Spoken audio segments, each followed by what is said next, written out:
안녕하세요. 저는 박진경입니다. 오늘은 저와 함께 진경산수화에 대해서 배워보도록 하시겠습니다. 저는 성균관대학교에서 동양미학을 전공했고요. 제가 쓴 초글에는 문화를 보는 두 개의 시선, 우아함과 저속함이 있습니다. 진경산수화는 조선 후기에 집중적으로 나타난 화풍을 말합니다. 그러면 이 시간에는 진경산수화를 본격적으로 배우기 전에 먼저 조선 초기에 나타난 그림을 먼저 감상하시도록 하겠습니다. 목류도원도인데요. 목류도원도는 안평대군이 꾼 꿈을 안견으로 하여금 그리게 하였는데요. 안견은 이 그림을 3일 만에 그렸다고 합니다.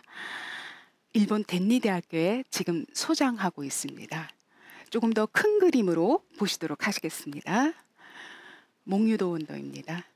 원래 전통화들은 이쪽 방향에서 이쪽 방향으로 그림을 읽어 들어가는 게 전통적인 그림법입니다. 그런데 도원도는 이와 반대로 이쪽 방향에서 그림을 읽어가는 순서를 가지고 있습니다.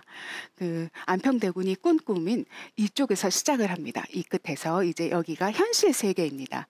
여기에서 꿈길을 걸어 들어와서 아주 두꺼운 구름층을 지나서 질비한 기암괴석을 지나서 계곡을 지나서 여기 잘 보이시려는지 모르겠는데요. 여기 도화원에 도착하게 됩니다. 이 안평대군의 꿈길에는 박팽년이 동행합니다. 이쪽에 구름이 피어나게 있는 이러한 그림법을 운두준이라고 합니다. 이렇게 조선의 초중기만 하더라도 산수화는 실제하는 산수를 그리기보다는 이상적인 산수화, 꿈꾸는 산수화, 그래서 이러한 산수화풍을 관념산수화라고 합니다. 이 설경산수도인데요. 이 작품은 조선 중기의 그림입니다. 이정근이 그렸고요. 16세기의 그림입니다. 근데 이 그림은 겨울에 아주 깨끗한 겨울 풍경을 그리고 있는데요. 얼핏 보면 산수화를 그렸구나라고 생각을 하겠지만 자세히 보시면 범상치 않은 기운을 느끼게 됩니다.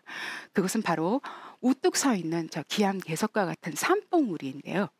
이것은 작가의 기상을 의미합니다. 평범치 않죠. 이것은 실제하는 산수가 아닙니다. 이렇게 실제하지 않은 산수를 그리면서 자신의 기계, 자신의 이상을 표현하는 것을 관념산수화라고 아까 말씀을 드렸는데요.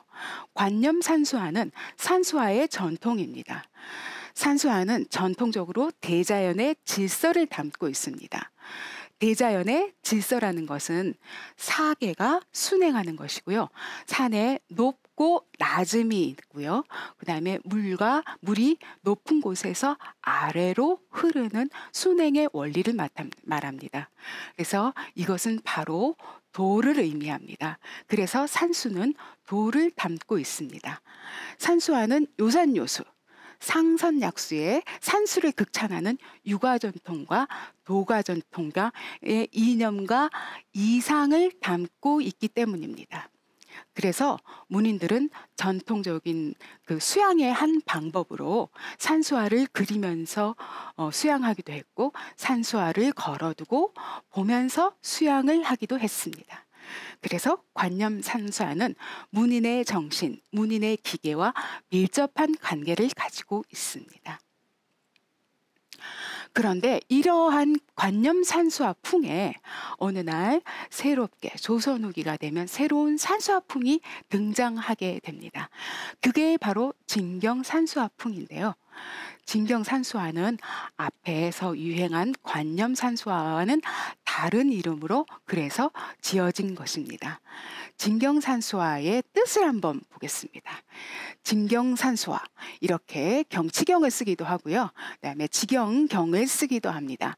이 이유는 당대의 조선 후기의 문인들이 이러한 진경과 저러한 진경의 글자를 다 혼용해서 쓰셨기 때문입니다.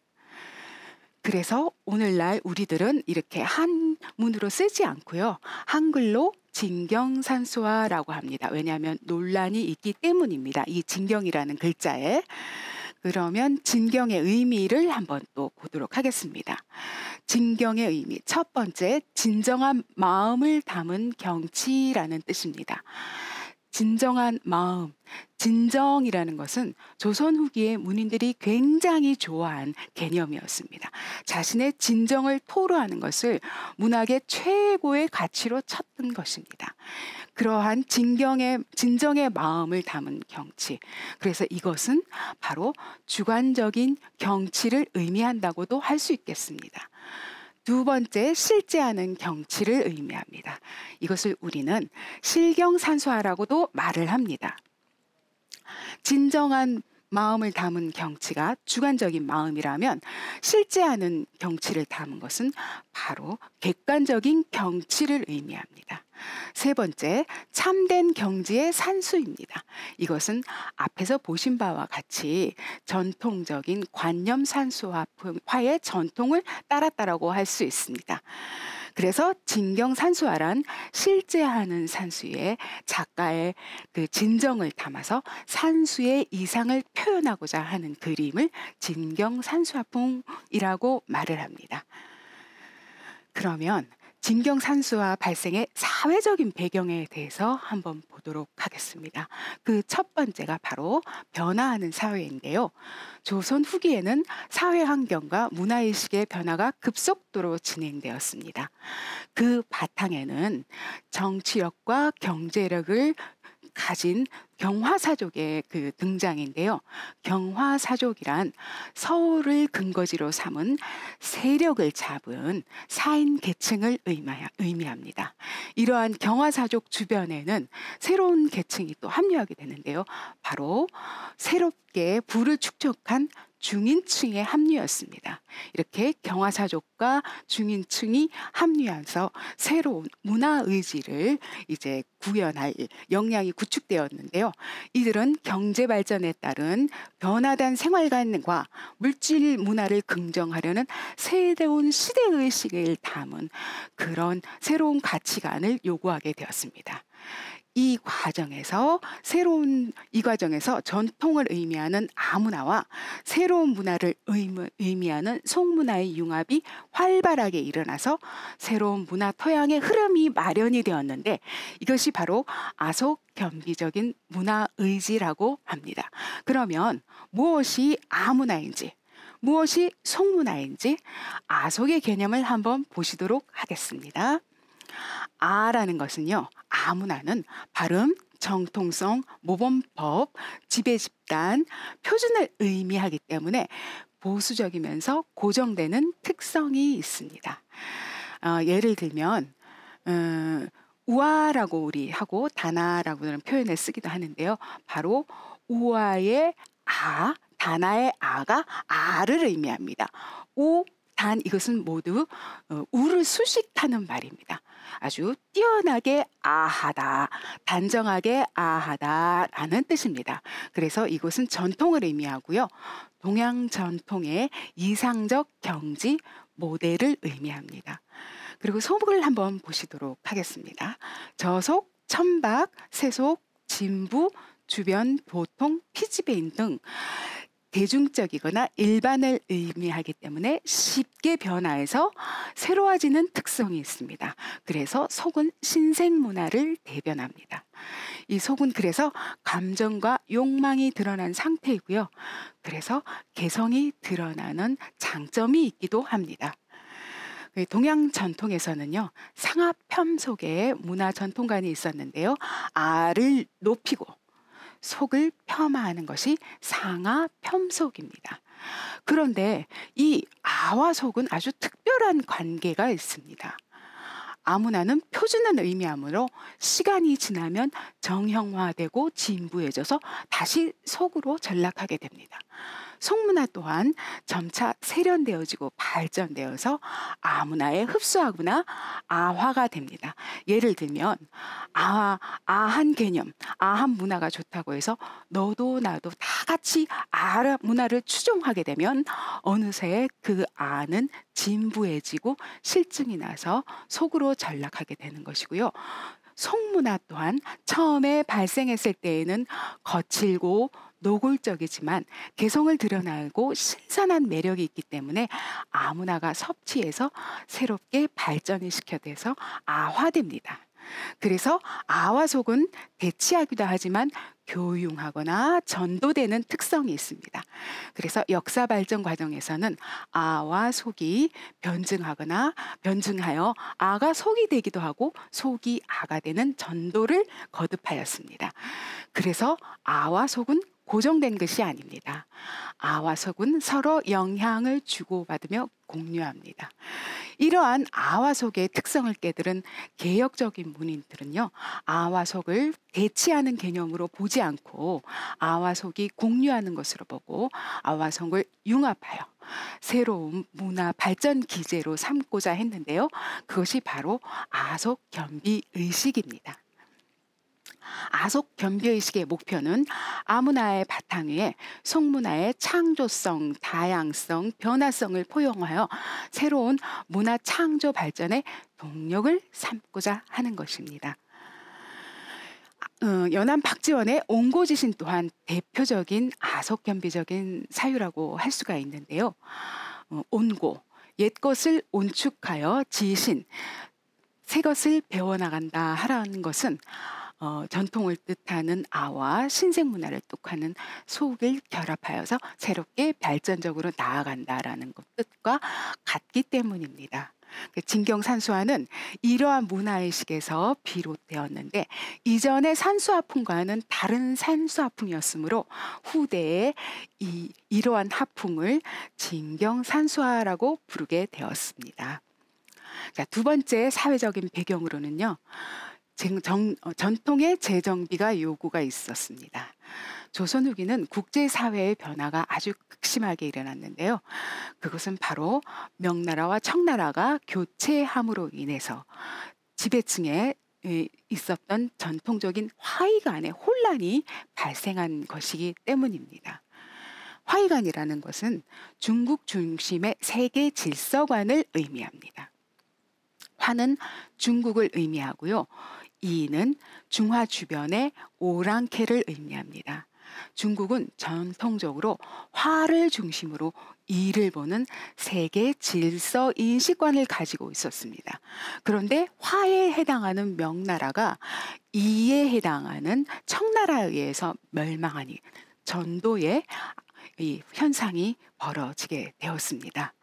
천하를 지배해야 되는 중화국이 이국에 의해서 지배를 받자 전통 화의간에 혼란이 발생한 것입니다.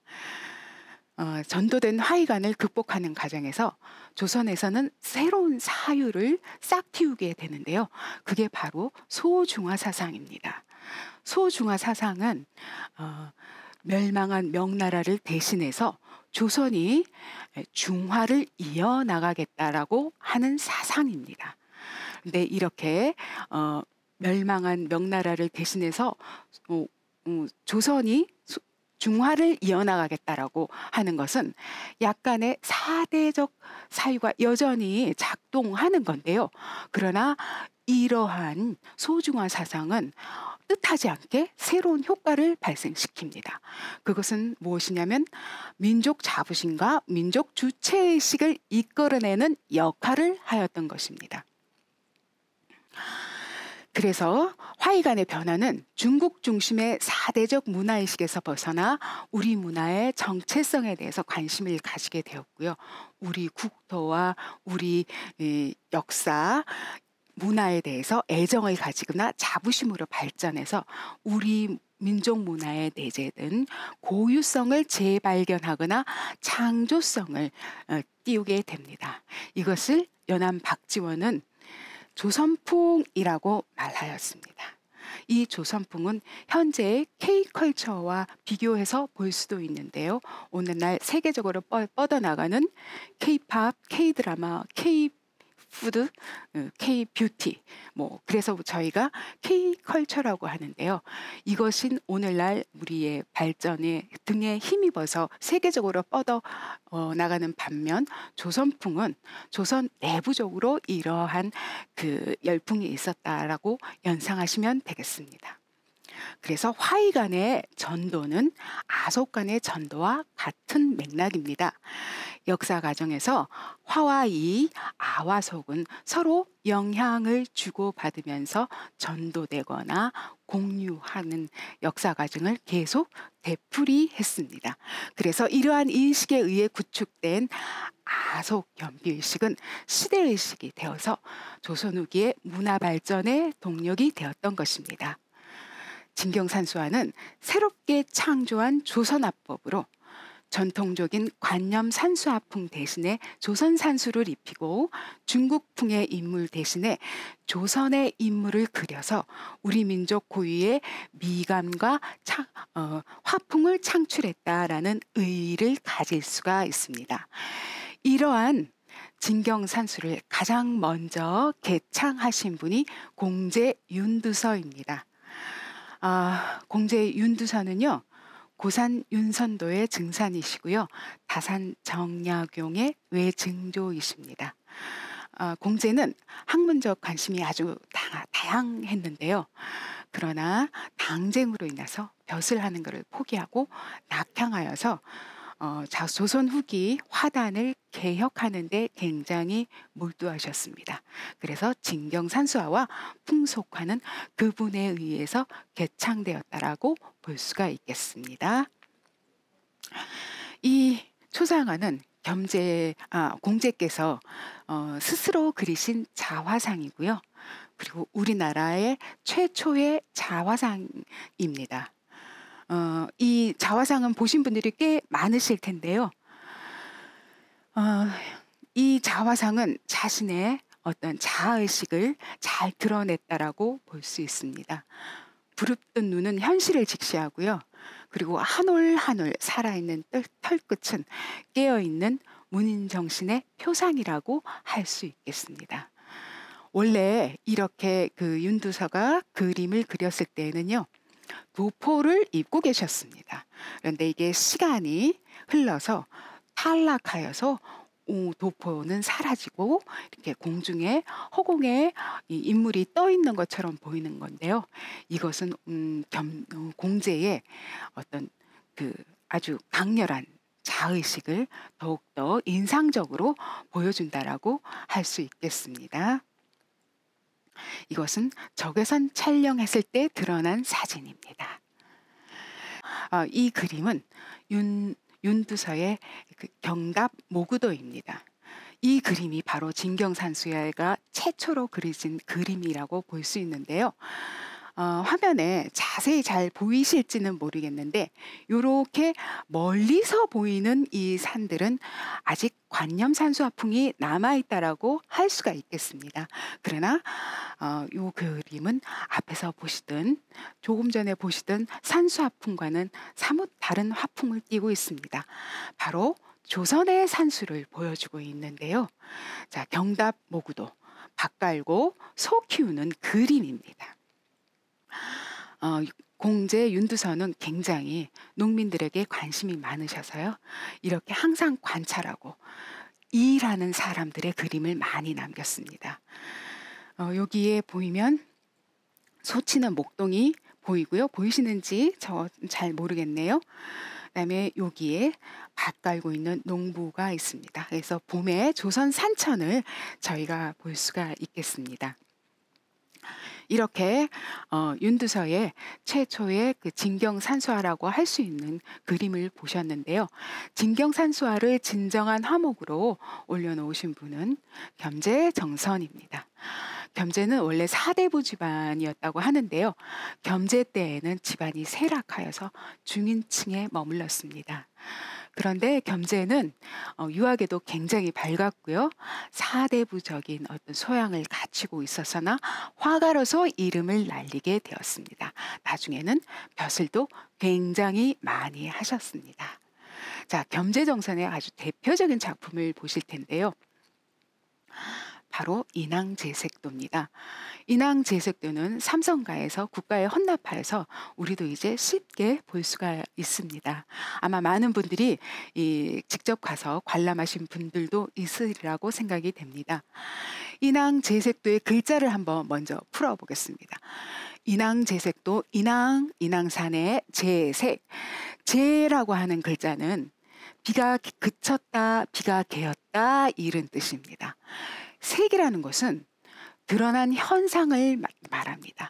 그래서 인왕제색도라고 하는 것은 인왕산에 비가 그치고 난 후에 풍경을 그린 그림이라고 할 수가 있겠습니다. 이 그림은 겸재가 76세 때 그리셨다고 하고요. 그래서 가장 말년작에 속하면서도 겸재의 대표작이라도 할 수가 있습니다. 이 그림은 굉장히 생각보다 큰 사이즈입니다. 지금 여러분들이 보시는 TV 화면과 거의 유사할 정도의 큰 대작이고요. 당시로서는 전지 한 장을 그대로 쓴 굉장히 큰 대작이라고 할 수 있겠습니다.